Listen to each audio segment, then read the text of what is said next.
తీర్మాన్ మల్లన్న గారు కొన్ని వ్యాఖ్యలు చేశారు. ఇది ప్రభుత్వ సర్వే కాదు, ఓన్లీ జానారెడ్డి గారి సర్వే, దీన్ని ఉచ్చబోసి తగలబెట్టండి అని.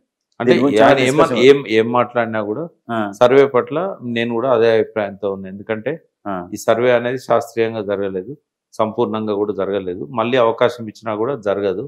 కాబట్టి ఇది రెడ్డిలను ఎక్కువగా చూపెట్టుకోవడానికి చేసిన ప్రయత్నం ఇది. అందులో ఒరిజినల్గా వచ్చిన ఆ సర్వే ఫలితాలను కూడా వాళ్ళు దాన్ని పరిగణలోకి తీసుకోలేదు. కంప్యూటర్స్ దగ్గర కూర్చొని ఒక స్టాటిస్టిక్స్ మనకు డిస్ప్లే చేశారు. రియల్ సర్వే అనేది సమగ్ర సర్వే అప్పుడు కేసీఆర్ చేసినా కూడా పూర్తి న్యాయం జరగలేదు. అందులో కూడా ఏంటంటే కరెక్ట్ గణాంకాలు రాలేదు. ఇప్పుడు ఈయన చేసిందంతా అంబగిది. కాబట్టి ఆ సర్వేకి ఎటువంటి వాల్యూ లేదు. సరే, ఉమ్మడి ఒకటి ఏదున్నా కూడా సర్వే ఆయన చెప్తున్న దాని ప్రకారం కూడా బీసీలు 46% ఉన్నారు, ముస్లిం బీసీలు ఇంకో 10% ఉన్నారు. మరి కామారెడ్డి డిక్లరేషన్ ఎందుకు చేయడు? అమలు చేయాలి కదా. కాబట్టి ఆ 42% ఇప్పటికైనా ఆయన చేయాలి. చేస్తే బీసీలు కొంత పాజిటివ్గా ఆలోచిస్తారు కాంగ్రెస్ గురించి. సార్, ఇప్పుడు 10 సంవత్సరాల్లో ఉన్న బీసీలు పెరుగుతారా తగ్గుతారా? బీసీలు తగ్గడం ఏంటి, ఓసీలు పెరగడం ఏంటి? అంటే ఆ సర్వే గురించి మనం లోతుల్లోకి వెళ్ళాల్సిన అవసరం లేదు. ఎందుకంటే ఆ సర్వే రిపోర్ట్ కాదు, అది కంప్యూటర్ దగ్గర కూర్చొని చేసుకున్నది. అది ఇట్స్ పూర్తిగా అశాస్త్రీయమా అనే దానికంటే కూడా అది సర్వే మీద బేస్ చేసుకున్న ఫిగర్స్ కాదు వాళ్ళు ప్రకటించినాయి. ఏదైతే వచ్చిందో సర్వే, ఆ సర్వే ఫలితాలు కూడా కావు అవి. ఏడో రూమ్లో కూర్చొని ఈ ఫిగర్స్ అన్నీ కంప్యూటర్లో పెట్టుకొని మ్యాచింగ్ అవుతుందా లేదా. ఎందుకంటే ఒకటే మాట చెప్తాను నేను, జనాభా 3,50,00,000 అని చెప్పాడు. 3%, 3.5% ఇంకా రాలేదన్నాడు. అదంతా కలిపినా 3.65, 3.66 వస్తుంది. మన జనాభా అది కాదు. ఎందుకంటే ఎలక్షన్ కమిషన్ ఇచ్చిన మొన్ననే 1 month కింద ఇచ్చిన దాని ప్రకారం 3,35,00,000 మంది ఓటర్స్ ఉన్నారు అన్నాడు. ఈ ఓటర్స్ 18 years దాటిన వాళ్ళు. అవును. మరి 0 to 18 years ఉన్న వాళ్ళు ఎంతమంది ఉన్నారు? వాళ్ళు ఇంకో 1 కోటి మంది ఉన్నారు. ఎట్లా లెక్క పెడుతున్నాం? స్కూళ్ళల్లో, కాలేజీలలో ఇంటర్మీడియట్ వరకు ఉన్న వాళ్ళకు ఓటు హక్కు లేదు. వాళ్ళందరి సంఖ్య 68 లక్షలన్నది. తర్వాత ఇంకొక 18 లక్షల మంది 0 to 5 years లోపల స్కూల్కు పోని వాళ్ళు ఉన్నారు.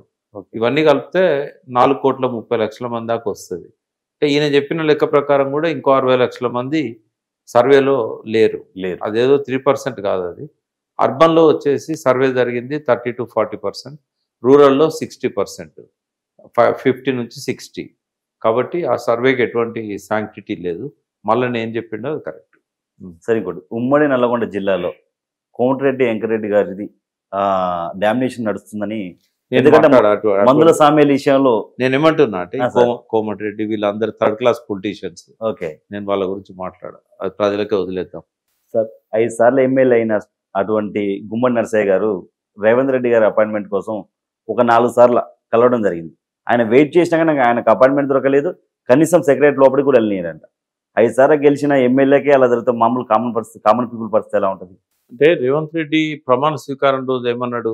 నేను కంచెలు బద్దలు కొడుతున్నా, ఈ ప్రజాభవన్ ఇది ఎప్పుడైనా ఎవరైనా రావచ్చు, కలవచ్చు, కేసీఆర్ ఎవరిని కలవకుంటున్నాడు అని అన్నాడు.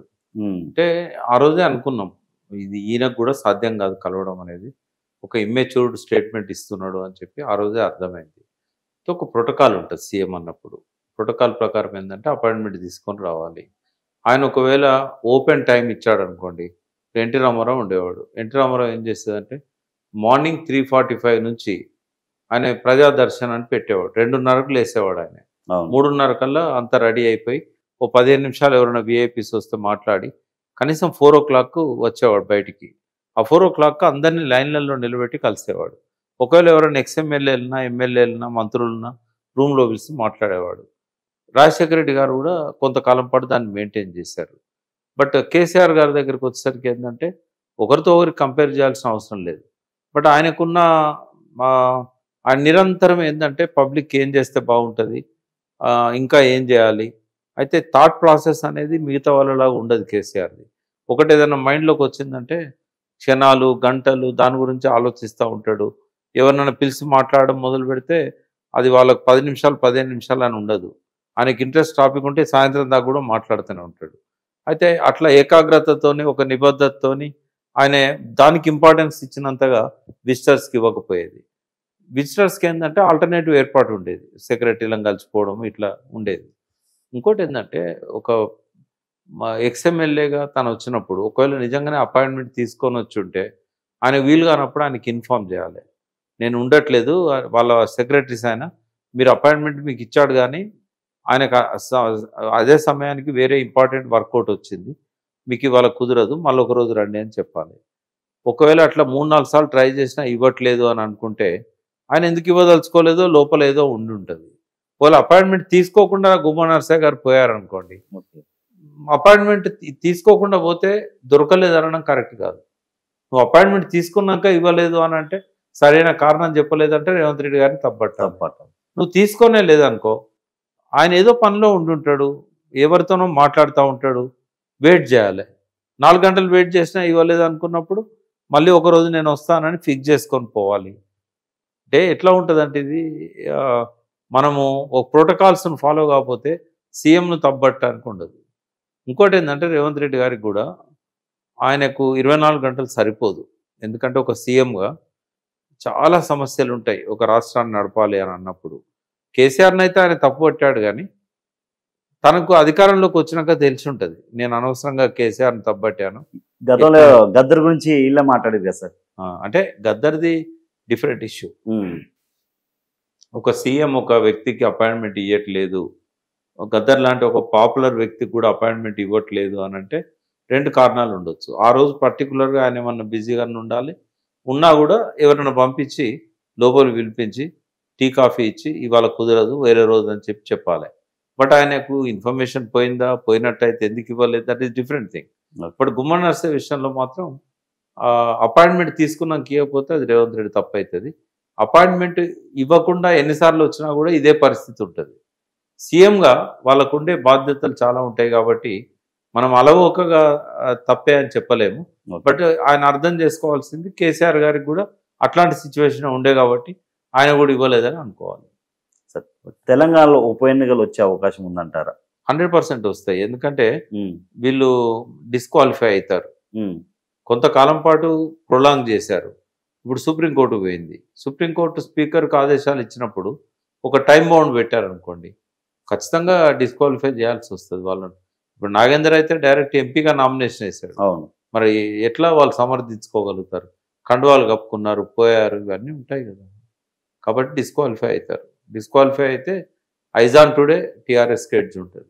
సరే, ఇంకోటి ఆంధ్రప్రదేశ్లో జగన్ గారు అసెంబ్లీ సమావేశాలకు రావట్లేదు ఎందుకని? అది వాళ్ళ ఇష్టం, అది మనం ఏం చేస్తాం. ఇప్పుడు కేసీఆర్ గారు రావట్లేదు, అక్కడ జగన్ రావట్లేదు. ఎందుకని? అక్కడ ఆయన రావట్లేదు, ఇక్కడ ఈయన రావట్లేదు.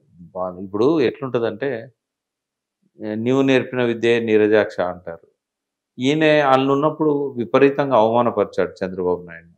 ఇప్పుడు ఆయన రివెంజ్ తీసుకుంటాడు, అది తట్టుకునే శక్తి లేదా ఆయన లేదు. కాబట్టి మనం మాట్లాడే ముందు మనకు కూడా ఇటువంటి సిచ్యువేషన్ వస్తుంది అని చెప్పి హుందాగా వ్యవహరించాల్సిన అవసరం ఉంది. రేపు రేవంత్ రెడ్డి పరిస్థితి కూడా అదే. సరే, ఇంకొకటి ఆంధ్రప్రదేశ్లో నెక్స్ట్ ముఖ్యమంత్రి అయ్యే అవకాశం లోకేష్ బాబుకు ఉందా, పవన్ కళ్యాణ్ గారికి ఉందా? ఎట్లా చెప్పగలుగుతాం? ఎందుకంటే మనం పాలిటిక్స్ అండ్ క్రికెట్ ఒక తీరు ఉంటాయి. 100 రన్లు చేస్తాడు సచిన్ అని చెప్పి పందాలు కాస్తాడు, డక్ అవుట్ అయ్యి వస్తాడు, మొదటి బాల్కే అవుట్ అయ్యి వస్తాడు. ఎన్నోసార్లు అయింది అట్లా. ఎవరు వస్తారనేది ఎట్లా చెప్పగలుగుతాం? సరే, అది పాలిటిక్స్ అనేటివి మనం ఊహించలేము. కేసీఆర్ గారితో మీరు దగ్గర ఉండి చూశారు కాబట్టి అడుగుతున్నా, కేసీఆర్ గారి రోజు రొటీన్ ఎలా ఉంటుంది? ఏం ఫుడ్ తీసుకుంటాడు అసలు ఆయన? ఫుడ్ తక్కువ తీసుకుంటాడు చాలా. రోజు రొటీన్